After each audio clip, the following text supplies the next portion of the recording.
Lee. Yeah. Come here a second, will you? Drop that. What can I do for you? You can take a little more time with these sales slips, for one thing. Well, what'd I do? Well, your mathematics leaves a little to be desired. Well, I never was an Einstein. Well, I don't expect you to be, but, fill in the sales tax, will you? Sure, I'll try. I mean, I may not have $1 million business here, but the government, they still want to have a look at my books at the end of the year.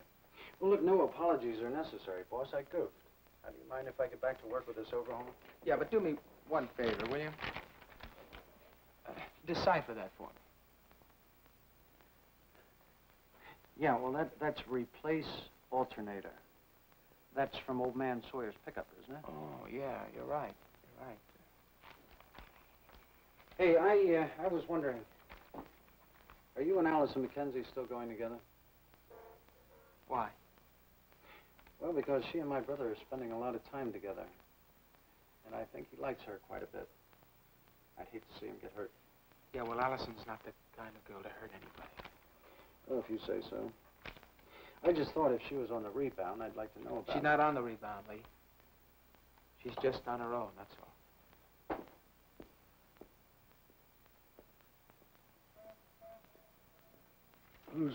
Whose idea was that? It was mutual. Oh, yeah? Wow. You know, she really must be something else. I have never met a chick in my life that didn't leave a ring in one guy's nose until she got her hooks into the next one. Listen, I'm going to take off. You don't mind closing up, do you? The novelty of the place is kind of wearing off, huh? I'm going to tell you something. I don't want to spend half my day hassling with you. Now, if you've got a problem, let me hear about it. All right, level with me. How long before you dump this place? What's that supposed to mean? Oh, come on. Who do you think you're putting on? You buy a toy and you get tired of it. Oh, really? Is that how you see it? Is it the rich boy from up on the hill who's come down to play on the other side of the tracks? Well, isn't that all it is? I mean, don't you give old man Midas a couple of chuckles at the dinner table every night, telling him how you rub shoulders with all us slobs down here? You know, your imagination's almost as big as your mouth.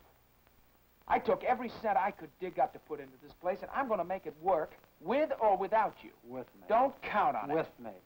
I have got the greatest job security a man can have, and that's your guilty conscience.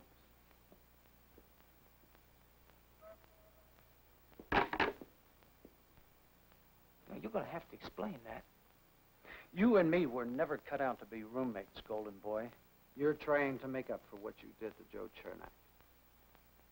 I had a trial, and I was acquitted. By 12 other people. What about yourself? I mean, if you thought you were taking the bread out of my mouth, well, that would be like watching Joe Chernak fall off that wharf all over again. I'm sorry, you're out of your league, Lee. I pay you to fix cars. As long as you sign my checks, I'll stick around. But I got news for you, Harrington. It might not work out. I might have the same grease under my fingernails. But I'm not Joe Chernak.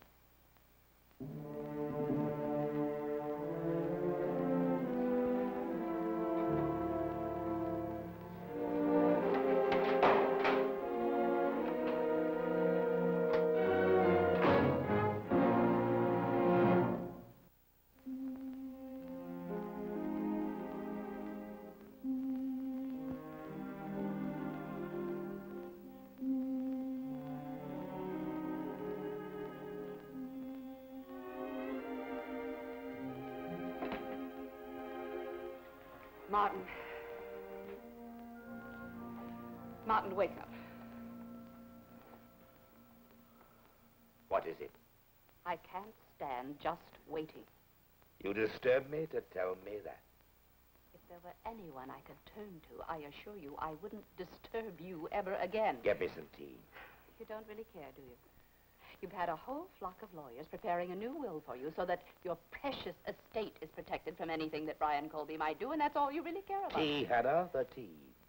Can't you focus your mind on anything but your own selfish... Are you or are you not going to pour me some tea? Don't you understand what it could do to me if I lost Stephen? I'll do it myself. If Brian Colby sees Stephen, He'll tell him the truth, and that's the end of me. You know that, and you don't feel a thing. You're making yourself look ridiculous, Hannah. Then tell me what I can do. You know that I told you Stephen said he was going out of town to meet with Brian Colby. I envy you, Hannah. Your blind emotion. How touching. How pathetic. How stupid. I warn you, Martin. If you don't help me... Help you? If you could do something besides feel, Hannah. If you could only think. You realize that you don't have to worry about losing Stephen. You're not making any sense. Think with your head, Hannah, not with your emotions. Brian Colby is an outstretched hand. An empty wallet. Waiting greedily for his next blackmail check. I've saved every check that I've had sent him. I've examined them. He cashed all of them the same day he received them. He knows that as long as he keeps silent, the checks will come in. He won't do anything. He won't say anything to jeopardize his supply.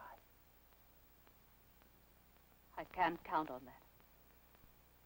Brian's old now. If he sees Stephen, if he sees his own son, I can't afford to count on your version of Brian Colby. He's not like you. You think money. You dream money. You always have. But Brian is not like that. I know him. No, I've got to do something. And what, may I ask, can you do? I can go to see Stephen. And what do you propose to tell him? What can you tell him? The truth? Stephen, you and Anne are brother and sister. Do you hear me, Stephen? You and Anne are brother and sister. Oh, there's one other thing, Stephen. Whatever else you may hear from Brian Colby, promise me that you won't believe him when he says that he's your father. And promise that you won't hate me. Promise that you'll love your mother as a good son should love his mother. Promise me, Stephen.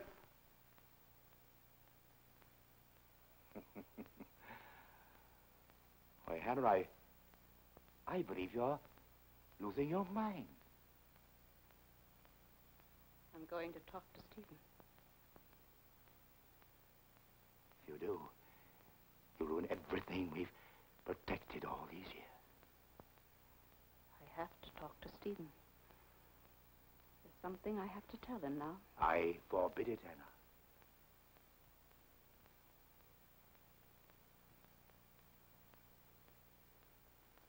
Hannah, I forbid it.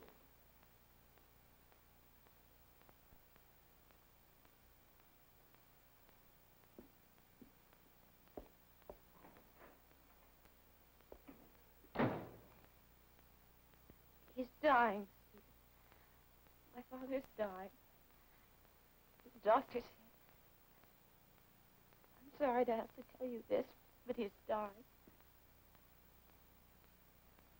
How do they know where to reach you?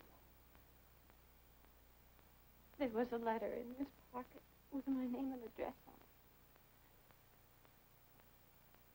it. They found him collapsed in a bus terminal. A heart attack. Boston Memorial. And he's been there 3 days, and I haven't even known it. Just let me make a few phone calls, and I'll drive you to Boston. I have to get right back, but if you need help with anything, you can call me. You know, when I first came to Peyton Place, I was feeling strong and confident. When I walked out on that bluff, after so many years, I thought I could face anything alone. But I can't. I can't face my father alone. I won't be able to smile and say things and make plans for tomorrow when I know he's dying. Please, Stephen, stay with me. Of course I will, Anne. Stephen, I'm sorry, but I simply have to talk. It'll have to wait, Mother. I have to talk to you, Stephen. I'm sorry, Mother, but It'll only take a moment. Ann and I are driving to Boston. Her father's in the hospital there. He's died. You'll have to excuse us, Mother.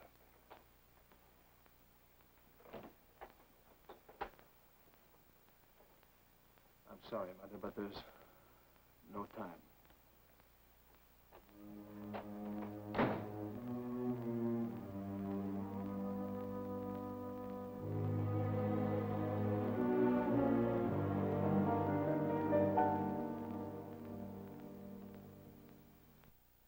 Preview from the continuing story of Peyton Place. Bob, we've got to talk. Come to the house tonight. You and Stephen? No, Stephen won't be there. We've got no reason to run away, so we stay. We stay. You and me. Got that? Martin Peyton, nothing is sure now. Nothing. Convince me now that he won't tell Stephen the truth.